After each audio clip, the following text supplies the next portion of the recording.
जैसे हनुमंत लाल जी की इच्छा होगी हम सभी कथा श्रवण करेंगे। जय जय राम कथा, जय श्री राम कथा, जय जय राम कथा, जय श्री राम कथा, ओ जय जय राम कथा, ओ जय श्री राम कथा, ओ जय श्री राम कथा, ओ जय श्री राम कथा, ओ जय जय राम कथा,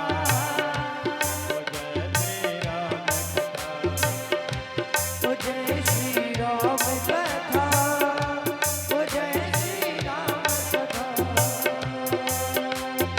इसे श्रवण कर मिट जाती है, इसे श्रवण कर मिट जाती है जन्म जन्म की व्यथा। हो जय जय राम कथा, हो जय श्री राम कथा, हाँ जय जय राम कथा, हो जय श्री राम कथा।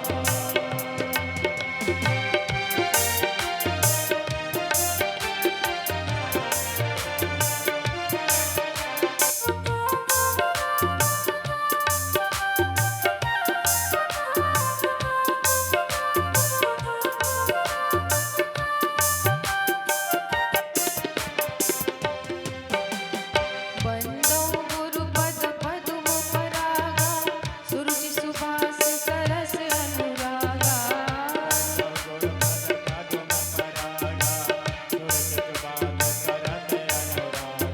बंदो गुरुपद पद्म परागा, सुरुचि सुभाष सरस अनुरागा।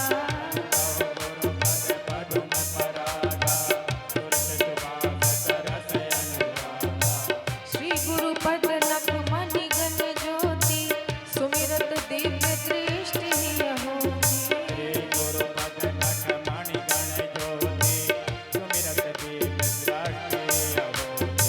सुमिरत दिव्य दृष्टि ही होती।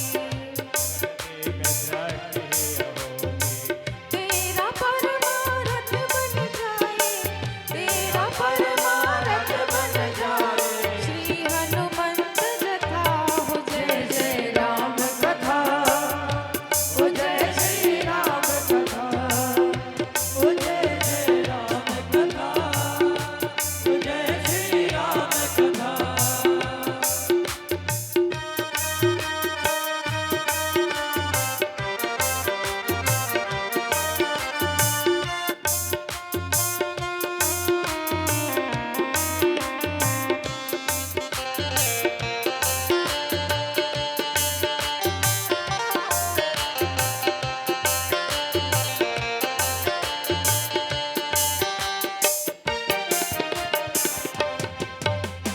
राम कथा शशि किरण समान, संत चकोर करहि जेहि काना।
प्रातः स्मरणीय परम पूज्य गुरुदेव भगवान के चरणों में कोटिशः नमन वंदन करते हुए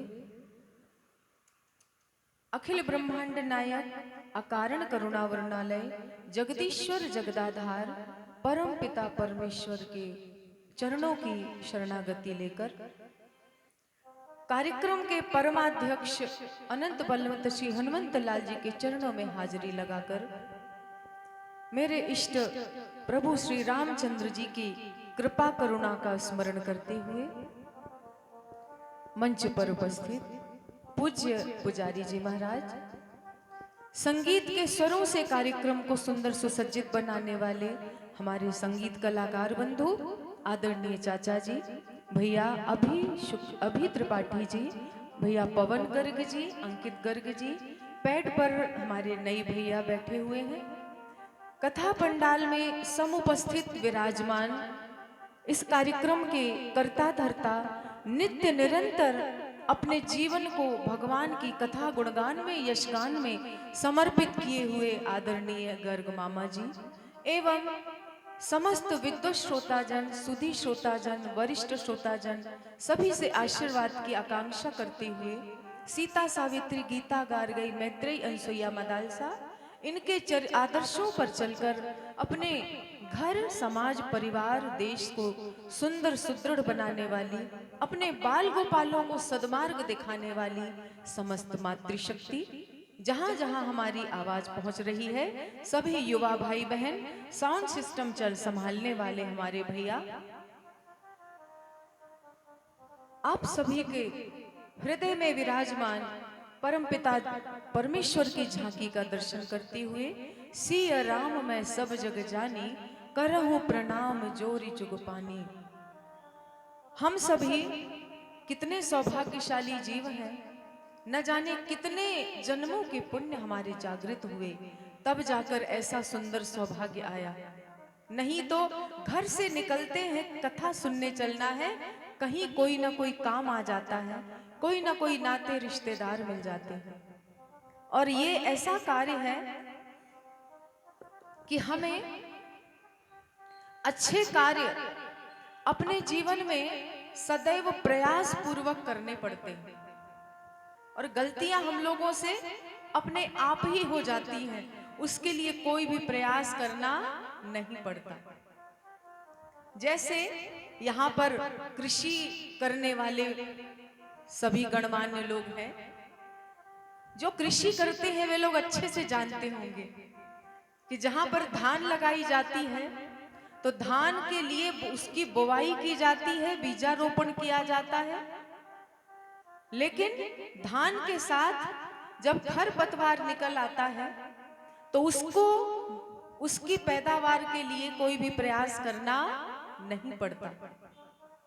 दूसरी बात कि हमें धान की फसल अच्छी चाहिए हो तो उसके लिए हमें सिंचाई करनी पड़ती है, खाद पानी देना पड़ता है, दवा डालनी पड़ती है, लेकिन जो खरपतवार है उसके लिए हमें कोई प्रयास नहीं करना पड़ता, वो अपने आप धान के साथ निकल आता है।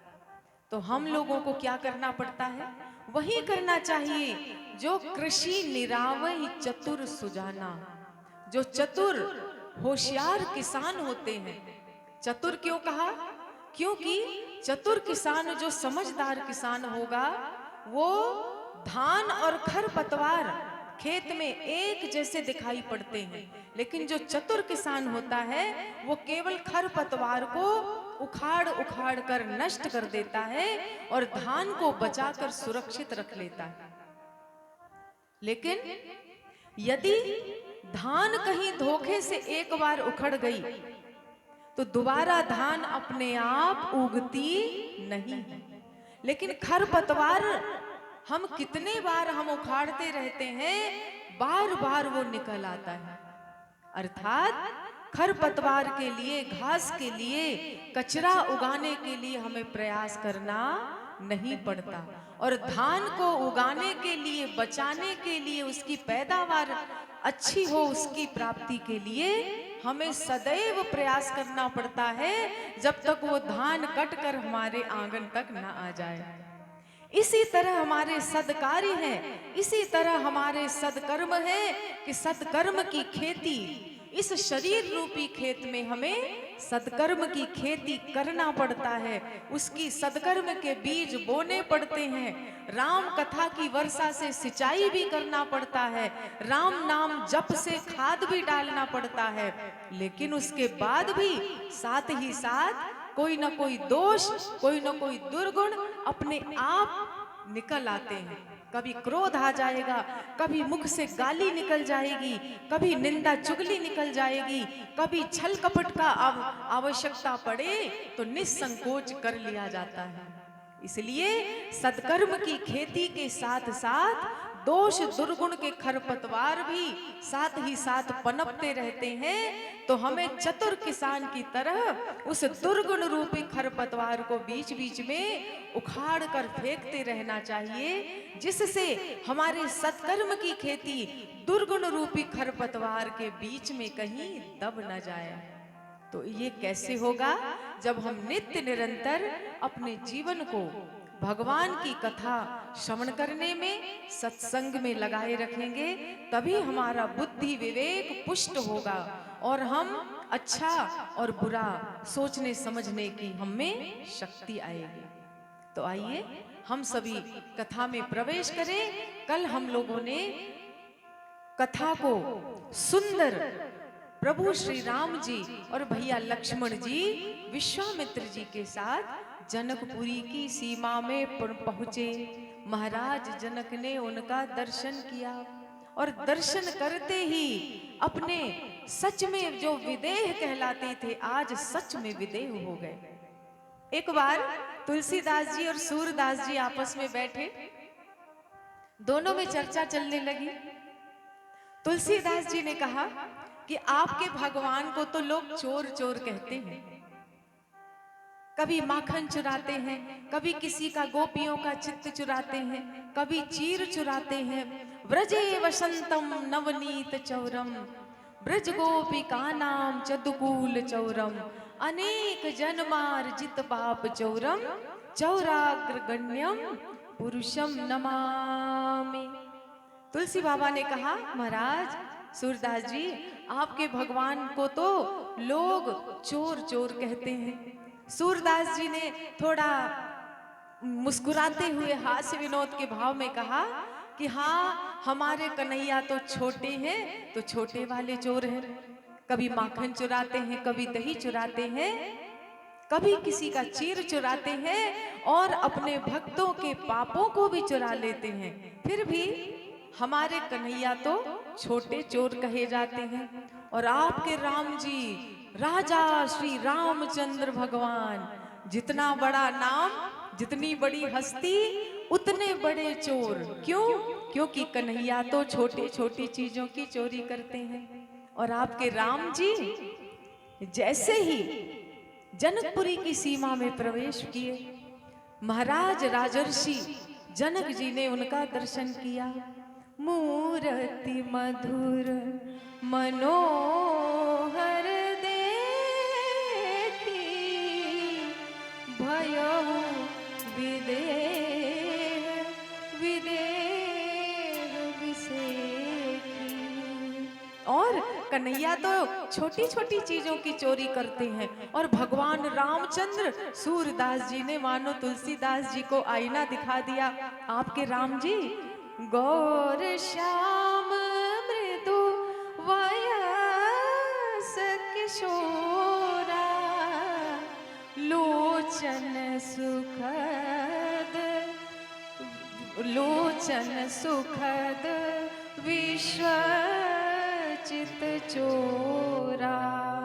हमारे कन्हैया तो छोटी छोटी चीजों की चोरी करते हैं, और आपके राम जी तो विश्व विलोचन चोर, सारे विश्व का ही चित्त चुरा लेते हैं। विश्वामित्र जी ने प्रथम दर्शन किया, तब देखी रामचंद्र जी के सांवरी सुरतिया है, देखी रामचंद्र जी के सांवरी सुरतिया है। रघुनंदन बबुआ विश्वामित्र हो गए ले चकोर रे, रघुनंदन बबुआ। विश्वामित्र होई गई ले चकोर रे रघुनंदन बबुआ। विश्वामित्र होई गई ले चकोर रघुनंदन बबुआ। और यहाँ जनकपुरी में देखी रामचंद्र जी के, देखी रामचंद्र जी के सांवरी सुरतिया है रघुनंदन बबुआ। राजा जनक होई गई ले चकोर हे रघुनंदन बबुआ। राजा जनक होई गई ले चकोर हे रघुनंदन बबुआ। राजा जनक होई गई ले चकोर रे रघुनंदन बबुआ।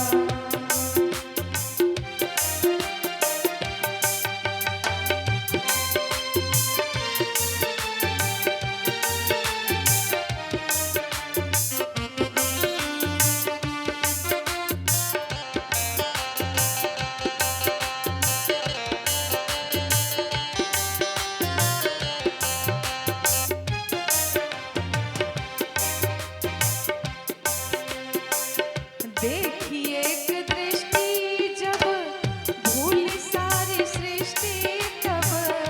देखी एक दृष्टि भूल सारी सृष्टि तब। देखी एक दृष्टि जब भूल सारी सृष्टि हे रघुनंदन बबुआ। हे रघुनंदन बबुआ। राजा जनक होई गई ले विभोर हे रघुनंदन बबुआ। राजा जनक होई गई ले विभोर हे रघुनंदन बबुआ। राजा जनक होई गई ले विभोर हे रघुनंदन बबुआ। हे रघुनंदन बबुआ। हे रघुनंदन बबुआ। महाराज जनक ने विश्वामित्र जी से दोनों बालकों का सुंदर परिचय हुआ है, रात्रि विश्राम हुआ है। लेकिन विश्राम इसकी भी चर्चा बड़ी सुंदर है। महाराज जनक ने राम जी को कहां विश्राम करने के लिए स्थान दिया। मानो जनक जी ने श्री सीता जी से कहा, सीता हमारे अतिथि को ठहराने के लिए तुम अपना कक्ष खाली कर दो, अपना भवन खाली कर दो। क्यों? इतने बड़े राजमहल में, इतने बड़ी मिथिला में क्या अलग से कोई अतिथि कक्ष नहीं था? लेकिन मानो जनक जी ये चाहते थे कि भगवती श्री सीता जी के भवन में प्रभु श्री रामचंद्र जी विराजमान हो जाएं, तो सीता जी कहां जाकर विश्राम करें। मानो जनक जी ये चाह रहे थे कि जब सीता जी अपना भवन, अपना कक्ष खाली करेंगी राम जी के लिए, तो सीता जी के अर्थात साक्षात जगत जननी जगदम्बा, भक्ति का अवतार लक्ष्मी जी और लक्ष्मी जी का अवतार श्री सीता जी, तो भक्ति के भवन में प्रभु श्री राम भगवान विराजे, तो भक्ति के भवन में भगवान को विश्राम मिले और श्री सीता जी मेरे अर्थात विदेह राज जनक अर्थात भक्त के भवन में भक्ति महारानी आकर विराज जाए, तो यहाँ भक्त के हृदय को विश्राम मिले और भक्ति के भवन में विश्राम पाने के कारण भगवान को विश्राम मिले। रात्रि सुंदर विश्राम हुआ है, प्रातः काल जागे हैं, गुरुदेव के चरणों में प्रणाम किया और भगवान राम का भी मन हो रहा था नगर दर्शन के लिए, लेकिन कहे कैसे, वो बड़े हैं, बड़े कुंवर जी, तो सीधे सीधे गुरुदेव से न कहकर लक्ष्मण भैया का नाम लिया और कहते हैं, नाथ लखनपुर देखन चाही। मानो विश्वामित्र जी कहते हैं, अच्छा लक्ष्मण जी को देखना है तो लक्ष्मण जी स्वयं आकर क्यों नहीं कहते, देखन चाही तो काहे न कही। तो मानो राम जी ने भी लक्ष्मण जी की तरफ से भी सारी बातें कह दी। प्रभु सकोच डर, हे भगवान गुरुदेव आपका डर, आपका संकोच बताइए, अखिल ब्रह्मांड नायक जगदीश्वर जगदाधार प्रभु श्री राम जी अपने गुरुदेव के आगे संकोच कर रहे, अनुशासन में रहते हैं। आजकल तो ना तो माता पिता का अनुशासन रह गया, ना शिक्षक शिक्षिकाओं के प्रति बच्चों के मन में, विद्यार्थियों के मन में आदर का भाव रह गया। क्योंकि ये गुरुकुल परंपरा जब से बंद हुई तब से धीरे धीरे धीरे गुरुओं की वजनदारी, शिक्षकों का सम्मान धीरे धीरे सब समाप्त हो रहा। यदि आज कोई शिक्षक अपने विद्यार्थी को एक थप्पड़ भी लगा दे, दूसरे दिन सड़क पर उसकी लाश मिलेगी। घरों में पिता और पुत्र कैसे बात करते हैं, अरे यार पापा आप समझते नहीं। पिताजी भी कहेंगे अरे यार तुम कब से सो रहे हो, उठ नहीं रहे। तो माता पिता स्वयं ही इस तरह का आचरण करने लगे हैं कि बच्चों के मन में सम्मान करना उन्हें जरूरी नहीं लगता। यहाँ प्रभु श्री रामचंद्र स्वयं भी अनुशासन में रहते हैं और लखन लाल जी को भी अनुशासन की सीमा के अंदर बांध कर रखते हैं। गुरुदेव तो समझ गए कि ये क्या दर्शन करेंगे नगर का, आज मिथिला नगर वासी हैं, इनका दर्शन करके मानो धन्य होने वाले हैं। और मानो विश्वामित्र जी यदि कह देते, यदि लक्ष्मण जी को नगर का दर्शन करना है, उनको यहाँ के हाट बाजार घूमने का मन है, तो हम जनक जी को आदेश करते हैं, वो अपने 2-4 सैनिक सेवकों को लक्ष्मण जी के साथ भेज देंगे। तो राम जी ने जल्दी से कह दिया, गुरुदेव कुछ कहें, उसके पूर्व राम जी ने स्वयं कह दिया, जो राउर अनुशासन पावो नगर दिखाई तुरत लयाओ। हे गुरुदेव यदि आप आज्ञा दें तो मैं लक्ष्मण को लेकर जाऊं और नगर दर्शन करा के जल्दी शीघ्र वापस आपके चरणों में ले आऊंगा। ऐसा क्यों कहा राम जी ने? मानो संकेत ये कि राम जी हैं भगवान और ये है विदेह नगर, मिथिला नगर, माया का नगर, और लक्ष्मण जी क्या है? वैराग्य के अवतार।